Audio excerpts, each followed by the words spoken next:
Kasus pagar laut sepanjang 30,16 km di pesisir Kabupaten Tangerang ternyata menimbulkan polemik baru, yang mana terdapat hak guna bangunan atau HGB hingga sertifikat hak milik atau SHM dari perusahaan swasta maupun perorangan. Hal ini pun menjadi perhatian publik lantaran adanya HGB hingga SHM telah menabrak hak konstitusi terkait laut. Menteri Agraria dan Tata Ruang, Kepala Badan Pertanahan Nasional Nusron Wahid mengatakan bahwa pihaknya berkoordinasi dengan Badan Informasi Geospasial terkait garis pantai di kawasan tersebut. Kementerian tersebut ingin memastikan bidang-bidang tanah yang berada di dalam atau di luar garis pantai. Apabila sertifikat yang terbit berada di luar garis pantai, Kementerian ATR BPN akan mengevaluasi dan meninjau ulang.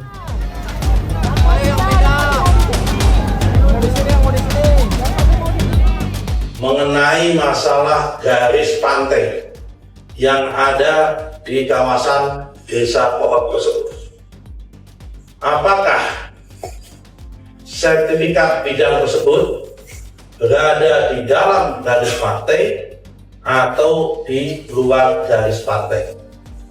Karena kita harus cek dan kita pastikan, karena setelah kami cek dokumennya, di dalam proses pengajuan sertifikat tersebut terdapat dokumen-dokumen yang itu terbit tahun 1982.